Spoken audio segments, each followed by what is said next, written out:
Hello everyone, I'm Saket Bajpayee, Director of Prayas Physics Classes, Dehradun. So let's have a look at the question of the day.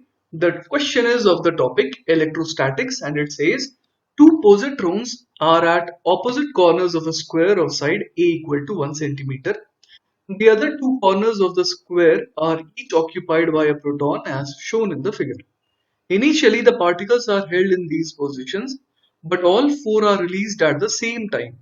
What will their speeds be when they are at a significant distance apart? The particles can be considered as classical point masses moving in each other's electric fields. Gravity can be ignored. चलिए तो let's try to understand the problem. सवाल में अपने को given है कि एक square है और उसके वर्टिसेस पर क्या क्या रखे हुए हैं। एक जगह एक पॉजिट्रॉन है, एक जगह प्रोटॉन है, एक जगह पॉजिट्रॉन है और एक जगह प्रोटॉन है। मैंने क्या किया, मैंने स्मॉल एम से डिनोट किया पॉजिट्रॉन के मास को और मैंने कैपिटल एम से डिनोट किया प्रोटॉन के मास को। आपको ये जानकारी होगी कि अगर रफली बात करें तो कैपिटल एम मतलब मास ऑफ द प्रोटॉन, ये लगभग लगभग अगर हम लोग बात करें तो अराउंड 2000 टाइम्स क्या होता है, स्मॉल एम के मल्टीप्लीकेशन में होता है ना। तो capital M is almost equal to 2000 times the mass of the positron, है ना।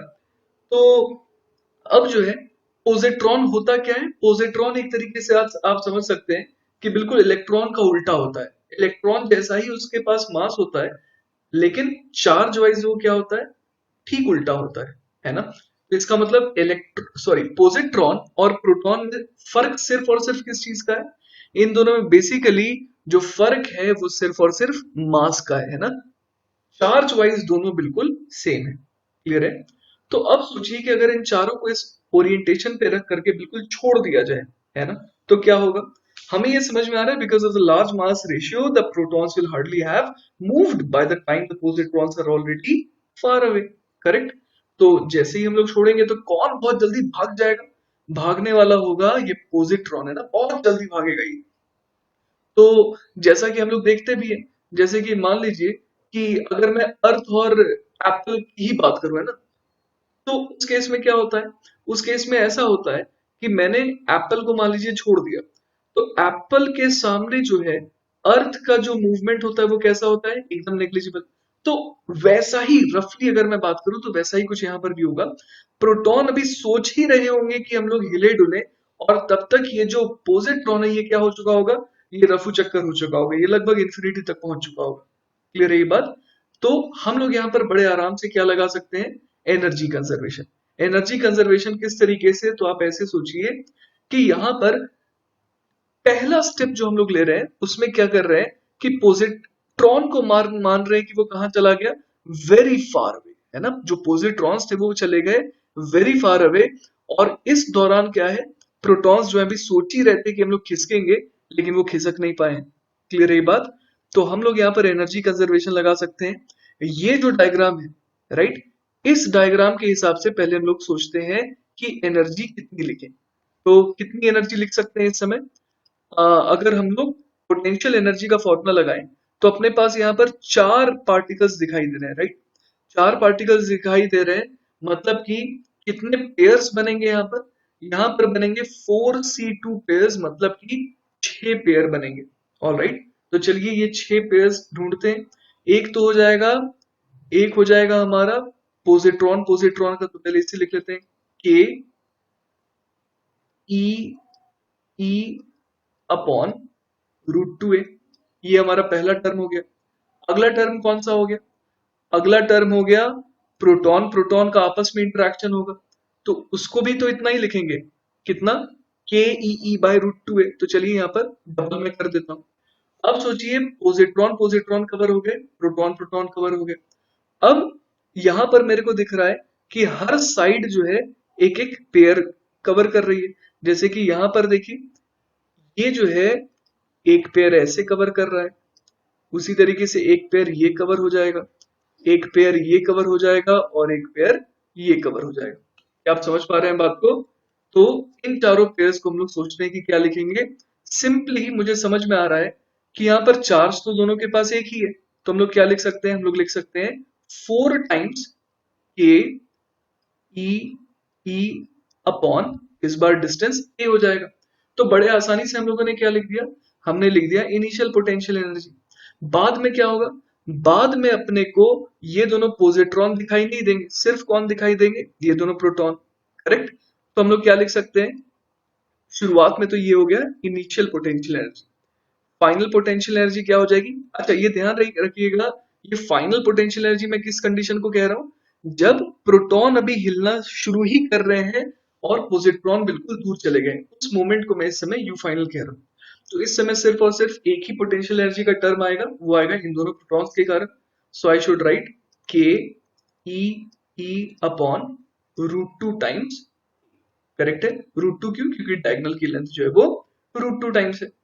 तो अब जो है आप मेरे को ये बताइए कि यहाँ पर जो पोटेंशियल एनर्जी में फर्क आ रहा है ना, पोटेंशियल एनर्जी में जो फर्क आ रहा है वो क्यों आ रहा है, क्योंकि इस सिस्टम से कुछ एनर्जी जो है पोटेंशियल एनर्जी से कन्वर्ट हो गई किसमें, काइनेटिक एनर्जी में।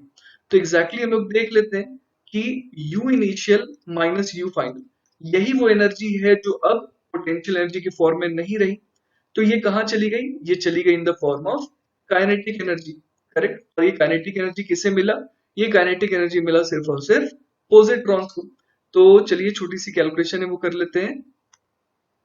तो ये मैंने यहाँ पर दोनों का डिफरेंस जो है बड़े आराम से लिख दिया है, you initial minus you final. अब ये किसके बराबर आ जाएगा, हमारे पास दो दो पॉजिट्रॉन्स थे ना, तो I should write twice of half small m into v square. Correct.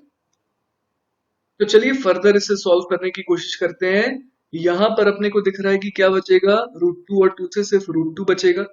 तो √2 और आगे रहेगा के ई स्क्वायर अपॉन ए प्लस 4ke² अपॉन ए माइनस यहां पर क्या आ जाएगा, सिर्फ और सिर्फ ke² अपॉन √2a। करेक्ट है। और ये किसके बराबर हो गया, mb² के बराबर हो गया, है ना। तो अब जरा कैलकुलेशन अगर और आगे बढ़ाएं तो हम लोग देख पा रहे हैं हमारे को एलसीएम ले लेना चाहिए।